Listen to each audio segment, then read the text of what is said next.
Good afternoon, everyone. This is Christy with Ahn Co. It's Monday, May 6th. I'm going to go over the markets with you. It was an ugly day when you look at these markets. So it really started off about midway through Sunday when it came out with a tweet from President Trump saying that on Friday he will increase these tariffs from 10% to 25% on China because he does not like the way these trade talks are going. And this tariff was supposed to increase here starting in the beginning of the year. He pushed it off. Then he pushed it off again in the beginning of March as everyone said trade talks were going well. And really last week they did say that trade talks were going really well. We had U.S. people over in China, and then tomorrow or Wednesday we were supposed to see this Chinese envoy come over to Washington, and a lot of people thought out of this meeting on Wednesday we would have a signed deal with China, but it sounds like they're still dragging their feet on some things, and that is just frustrating. And what you have is President Trump decided to give them until Friday to come in here or they're going to see those tariffs increase, and that hit the market pretty hard, including the outside markets. Now the Dow was down over 400 points at one point, only down 78 now, so it's came back substantially, and so did your grain markets, still deeply in the red though for corn and wheat,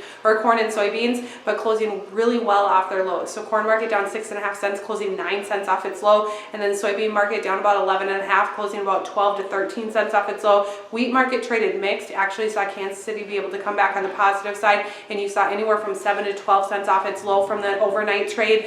So you did see substantial progress off those lows, but nonetheless a lot of pressure across the board, and that spilled over to meat markets. You have managed money who has aggressively added length into cattle and hogs, and you could probably see them liquidating these after the turn of events. We need demand to keep these markets propped up.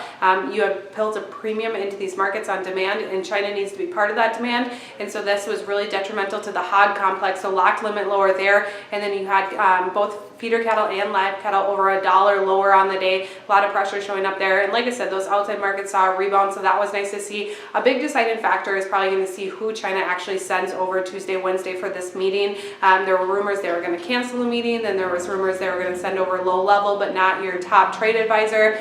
So it's going to be interesting to see who they actually send over, and see if we can continue this progress and continue trade talks. Otherwise we're looking at those tariffs increasing to 25%, so it's probably going to be a wild week between that and then a crop report on Friday. I do have to close with a disclaimer: trading futures and options involves risk. Loss and is not suitable for all producers. This is a solicitation. Have a great evening.